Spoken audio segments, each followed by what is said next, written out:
नमस्कार दोस्तों, आपका मेरे YouTube channel education plus point पे बहुत बहुत स्वागत है।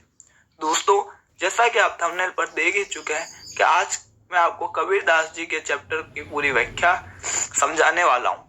ये आरोह की पाठ्य पुस्तक है, देख सकते हैं आप, कक्षा 11th में इसका काव्य खंड का पहला चैप्टर पढ़ाने जा रहा हूँ।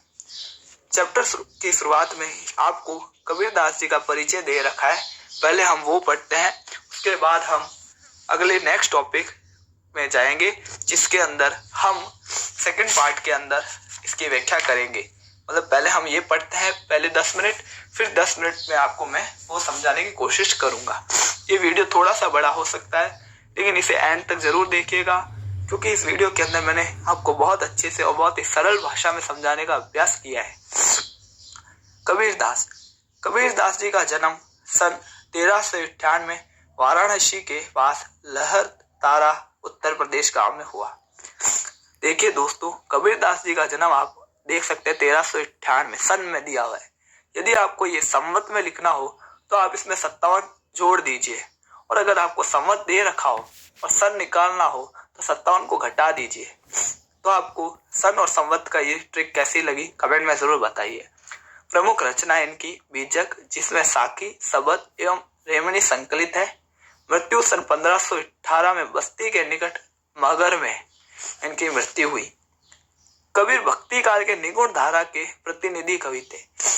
चार काल माने जाता है। कबीरदास जी भक्ति काल के निगुण धारा के कवि थे। निगुण अर्थात ये मंदिर मार्ग की पूजन नहीं थे, यानी कि मंदिर और की पूजा में नहीं जाते थे। ये केवल और केवल ईश्वर को अपने दिल से, अपने आत्मा से मानते थे। वे अपनी बात को साफ एवं दो टुक शब्दों में प्रभावी ढंग से कह देने का हिमायती थे। मन पड़े तो सीधे सीधे, नहीं तो देरा देकर। कबीरदास जी जो है वे कभी भी अपनी बातों को घुमा फिरा कर नहीं कहते थे, कभी भी किसी के पीछे नहीं कहते थे। वह अपनी बातों को दो टुक यानी कि एकदम सीधे सीधे सरल शब्दों में उसके सामने कह देते। मन पड़े तो सीधे सीधे, नहीं तो देरा देकर। देरा देकर अर्थ है घुमा फिरा के उसको, उसी बात को, मतलब कि जैसे कि उदाहरण देकर उसको कर देते। उसका नाम ना लिखकर किसी और व्यक्ति का उदाहरण देकर उसको समझा देते। इसलिए कबीर को हजारी प्रसाद द्विवेदी ने वाणी का डिक्टेटर भी कहा है।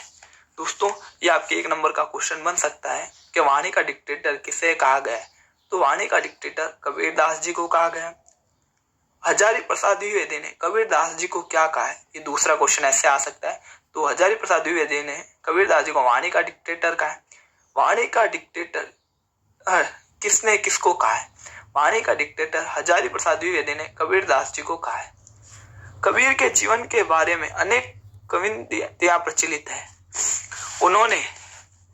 उन्होंने अपनी विभिन्न कविताओं में खुद को काशी का झूला कहा है।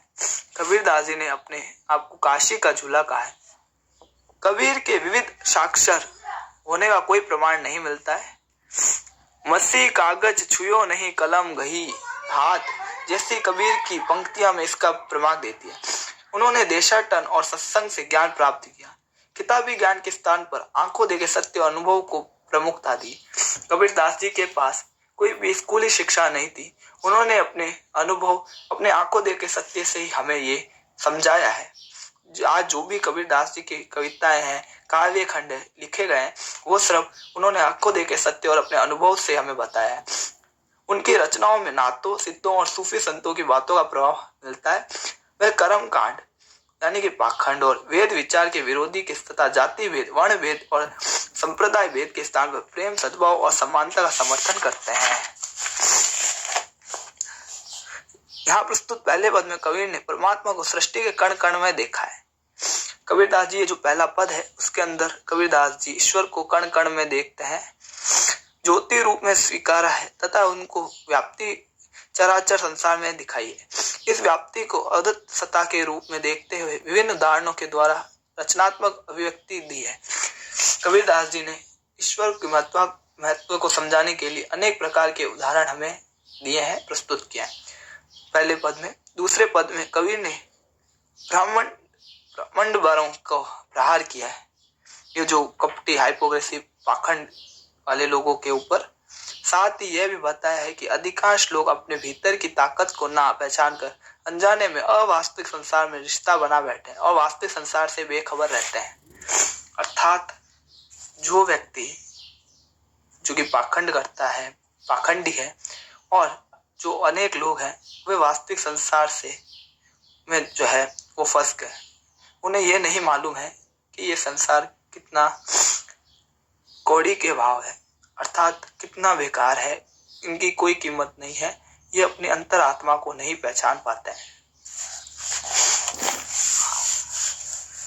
हम पहले पद की बात करते हैं।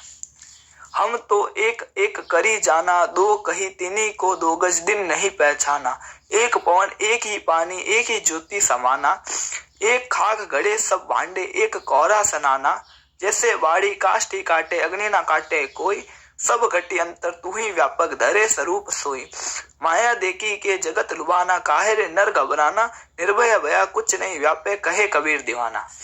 पहली लाइन की मैं व्याख्या करता हूँ इन दो लाइन की। हम तो एक एक करी जाना, दो कही तीनों को दो गज जिन नहीं पहचाना।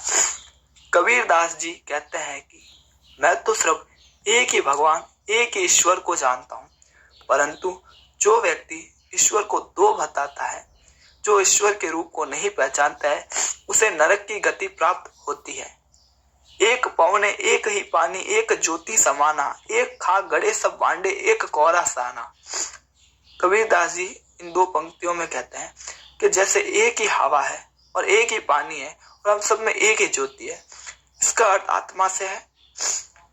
देखिए, हम सब में एक ही कॉमन चीज है, हम अलग नहीं है। एक खाक गड़े सब भांडे एक कोरा सना। देखो, जो कुम्हार होता है ना, वो एक ही मिट्टी से अनेक प्रकार के बर्तन बनाता है। तो यहाँ लिखा है एक खाक गड़े सब भांडे एक कोरा सना। जैसे एक कुम्हार एक ही मिट्टी से अनेक प्रकार के बर्तन गढ़ता है, वैसे ही हम भी ईश्वर की संतान हैं और हमें भी ईश्वर ने एक ही मिट्टी से बनाया है। जैसे बाड़ी काष्ठी काटे अग्नि ना काटे कोई। जो ये लकड़हारा है वह पेड़ को तो काटता है, परंतु पेड़ की अग्नि को कोई नहीं काट सकता। अर्थात हम मर सकते हैं, हम अमर नहीं है, परंतु हमारी आत्मा अमर है। इसलिए हमें अच्छे कर्म करने चाहिए। सब घटी अंतर तू ही व्यापक धरे स्वरूप सोई। माया देखी के जगत लुभाना, काहे रे नर घबराना।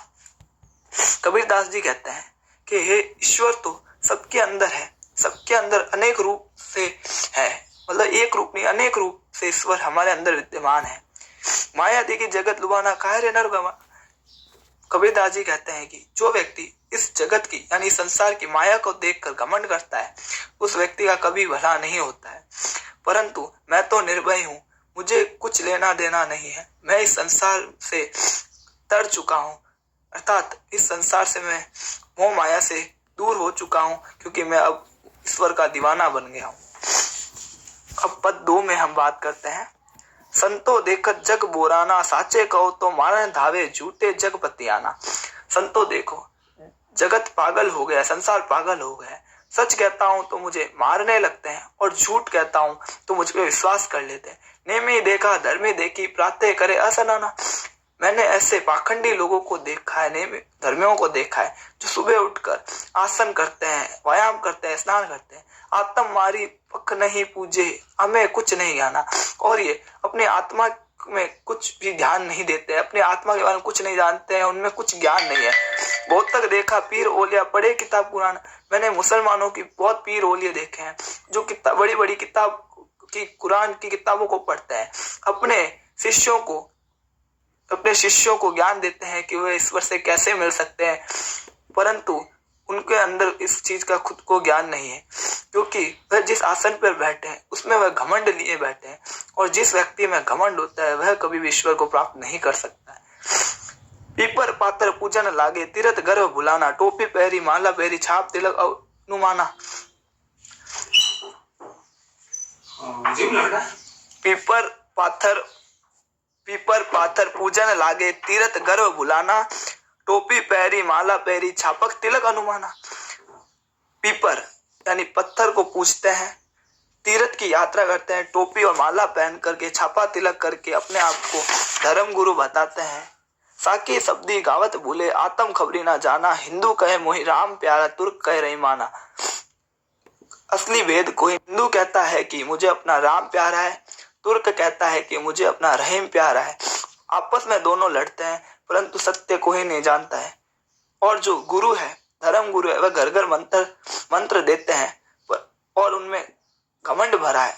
घमंड से भरे हुए गुरु घर घर मंत्र देते फिरते हैं और जो उनकी शरण में शिष्य आता है उसका भी अंतकाल में उसे पछताना पड़ता है। ना गुरु का कुछ अच्छा होता है ना शिष्य का। अंतकाल में गुरु और शिष्य दोनों को पछताना पड़ता है। कबीर कहते हैं सुनो संतो ये सब भ्रम भुलाना। कबीरदास जी कहते हैं सुनो ये सब भ्रम भुला दो, क्योंकि पाखंड के द्वारा कभी भी ईश्वर को प्राप्त नहीं किया जा सकता है। ईश्वर को प्राप्त करना सहज और सरल मन से ही संभव है। ये इसकी व्याख्या थी। तो आपको ये कैसा लगा चैप्टर मुझे कमेंट में जरूर बताएं। आपको इस नेक्स्ट कौन सा चैप्टर है, ये मीराबाई का जो चैप्टर है इसकी व्याख्या आएगी। प्लीज चैनल को सब्सक्राइब कर लीजिए जिससे आपको मेरी नई वीडियो के नोटिफिकेशन मिल सके सबसे पहले।